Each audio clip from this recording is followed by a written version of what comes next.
Curso de Educação Mediúnica, livro 2, com Tatiana Benites, baseado nos livros da Federação Espírita do Estado de São Paulo, FEESP.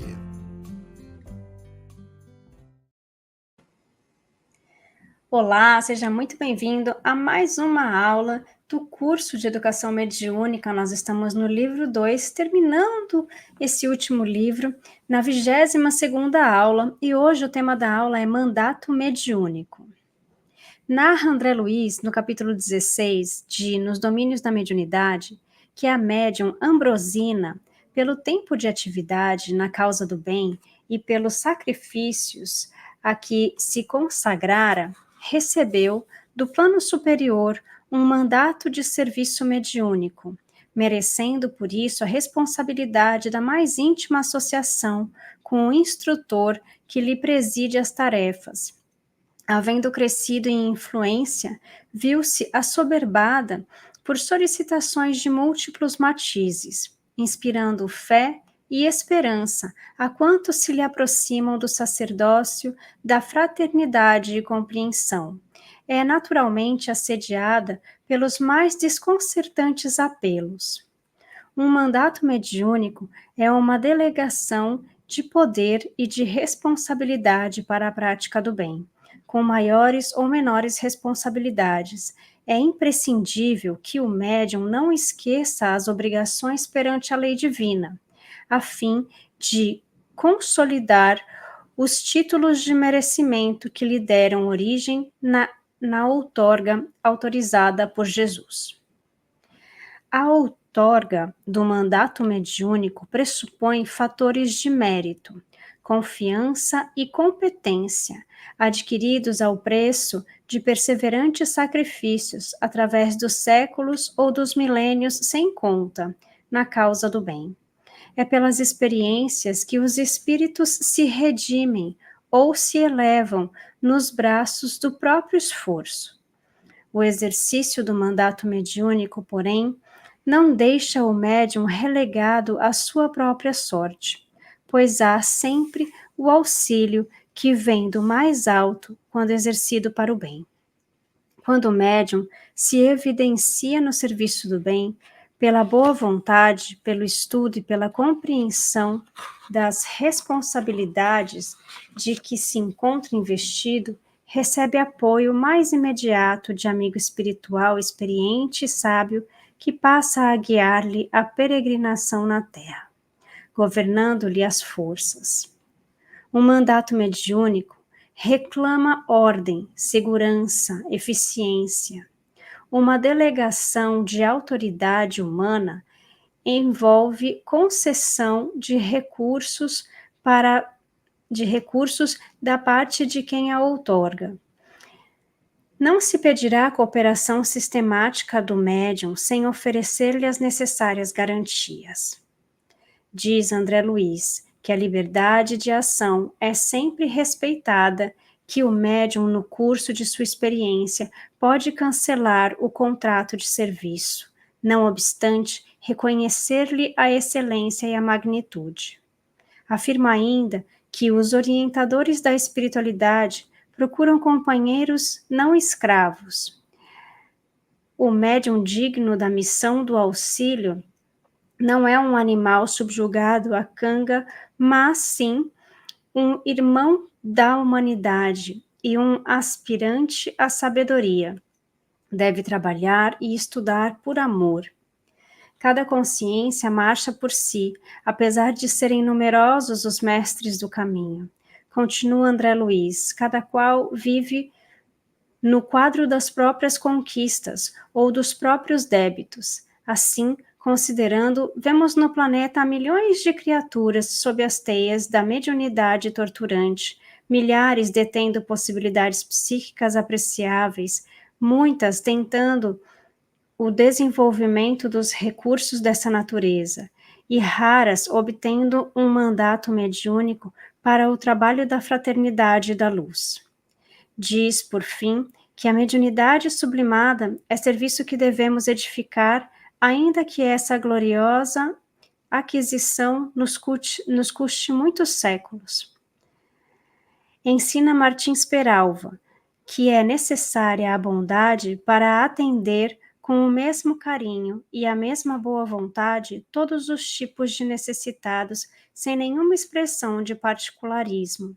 A discrição para conhecer e sentir, guardando-os para si, dramas inconfessáveis e lacunas morais lastimáveis. É necessário o discernimento para opinar com segurança, segundo as necessidades do consulente, a fim de ajudar os outros, para que os outros se ajudem. Complementa Peralva, que a perseverança é o quarto atributo indispensável ao mandato, para que o trabalhador não abandone a tarefa ante os primeiros obstáculos. Inúmeros médiuns portadores de apreciáveis faculdades têm se afastado do serviço em virtude da incompreensão, inclusive dos próprios companheiros de ideal. Quem persevera é porque tem fé, e fé é certeza de que aquilo que se faz é uma verdade, e quem conhece a verdade não deve afastar-se dela, sob pena de assumir as responsabilidades do mal a que der causa. Finalmente, é necessário ainda o sacrifício. O sacrifício do médium pressupõe o aparente abandono do próprio bem-estar para dedicar-se ao trabalho de auxílio ao próximo. O espírito de sacrifício do médium, em relação ao seu mandato mediúnico, equivale a um sacerdócio, a um ideal de servir, servir e servir, independentemente das circunstâncias que o cerquem. Diz Emmanuel que o mandato pede excessiva renúncia. No entanto, sem o sacrifício dos operários do progresso, as máquinas poderosas que assinalam a civilização da atualidade não existiriam no mundo.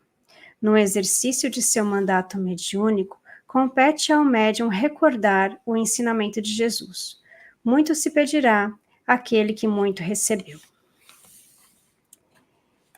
Então, essa nossa primeira parte fala do sacrifício do médium, de abdicar das coisas que ele tem, que ele possui, que nós, enquanto seres humanos reencarnados, achamos que são prioridades e que são coisas mais importantes, mas quando nós viemos com o compromisso da mediunidade e com o compromisso de auxiliar o próximo, nós precisamos perseverar.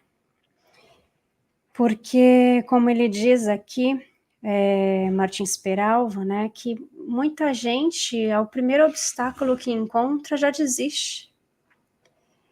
E o servir está na perseverança. E está nos sacrifícios, ou seja, a gente sabe que a nossa caminhada não vai ser fácil. A gente sabe que vão surgir aí muitos empecilhos, muitos obstáculos, muitas pessoas que não vão nos ajudar, ou que vêm para nos atrapalhar, inclusive, mas que com a perseverança nós precisamos continuar o nosso trabalho que nós nos comprometemos a fazer aqui. Então, nós já sabemos que estejamos conscientes de que fácil não vai ser. E que sacrifícios nós teremos que fazer para conseguir cumprir com esta missão que nos foi dada, né, ou com essa prova que nos foi dada, mas que precisaremos nos sacrificar, sim, para auxiliar o próximo, servir, servir e servir. A segunda parte do nosso estudo de hoje tem o tema o dever e a virtude. Começamos com o dever. O homem que cumpre o seu dever ama a Deus mais que as criaturas e a estas como a si mesmo. É ao mesmo tempo juiz e réu da própria causa. O dever é a obrigação moral, primeiro em relação a si próprio, depois em relação aos demais. O homem que cumpre o seu dever o faz tanto nas coisas mínimas como nas ações mais relevantes. O dever começa precisamente no ponto em que o homem ameaça a felicidade e o bem-estar de seu próximo, e termina no limite que ele não deseja ver transposto em relação a si mesmo. O Evangelho de Jesus representa um convite a todas as criaturas humanas para que cumpram os seus deveres, pois somente assim elas poderão, em menor tempo, galgar os degraus da evolução e caminhar mais rapidamente em direção a Deus. O homem que não cumpre o seu dever malbarata as oportunidades de trabalho, o aprendizado para o bem e retarda sensivelmente a ascensão de seu espírito a um estágio melhor na hierarquia espiritual. O apóstolo Paulo de Tarso foi um fiel cumpridor de seus deveres, recebendo do Espírito de Jesus generoso convite para tomar em seus ombros a tarefa grandiosa de levar os ensinamentos da Boa Nova a todos os povos conhecidos, mesmo os mais recalcitrantes. Ele jamais tergiversou, buscou sempre a verdade e seus deveres, fazendo com que a figura magistral de Jesus Cristo norteasse os seus rumos. O apóstolo tinha por escopo combater tudo o que afetasse a pureza doutrinária do cristianismo nascente. Esse era o seu dever, e ele o cumpriu de forma rígida e em toda a sua extensão. A virtude. Encerra a virtude, em seu grau mais elevado, o conjunto de qualidades essenciais que caracterizam o homem de bem. Virtuosa é a criatura boa, caritativa, laboriosa, sóbria, modesta. No entanto, alguns atos reveladores de fraquezas morais. Muitas vezes empanam o brilho dessas qualidades intrínsecas. A pessoa que faz alarde de suas qualidades não é virtuosa, pois lhe falta a principal qualidade, a modéstia, e lhe sobeja uma qualidade negativa que é o orgulho. A pessoa portadora de virtudes verdadeiramente dignas desse nome evita a ostentação e faz com que ela se oculte, fugindo assim às homenagens de seus semelhantes. Jesus Cristo é o modelo excelso da virtude. No entanto, podem-se também mencionar alguns expoentes de virtudes santificantes, tais como Francisco de Assis, Vicente de Paulo, Anália Franco, Bezerra de Menezes e muitos outros, que passaram pela terra como um rasgo de luz, disseminando o bem em sua expressão mais elevada. Aquele que se exalta, que levanta monumento às próprias virtudes, com essa atitude anula o mérito real que possa ter. Quer dizer, então aquele que apenas aparenta virtudes que não possui? Este procura enganar-se a si próprio e também a Deus. Aquele que pratica o bem sente em sua alma uma satisfação íntima. Entretanto, desde que esta seja exteriorizada com o fito de receber elogios, receber aplausos, degenera em amor próprio e vaidade. Por isso, o Evangelho reza que aquele que proclama os seus atos virtuosos a fim de merecer os aplausos dos homens já recebeu a sua recompensa, nada mais lhe restando receber nos tabernáculos eternos. Isso está em Mateus, capítulo 6, versículos 2 a 6. Ou ainda, quem se exalta será humilhado e quem se humilha será exaltado. Mateus, capítulo 23, versículo 12. É isso, nós temos o dever de sermos pessoas melhores. Nós temos o dever, a obrigação moral, primeiro de melhorarmos a nós mesmos e depois melhorarmos o próximo. E temos Jesus como o nosso modelo e guia para cumprir tudo isso. E a virtude é aquilo que nós temos por fazer o bem sem olhar a quem, sem nenhuma condição.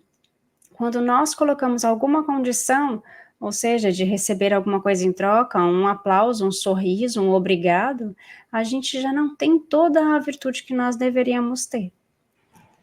Né? Falta-nos a modéstia. Então, que a gente consiga vigiar os nossos pensamentos, fazer o melhor de nós, sem querer receber nada em troca.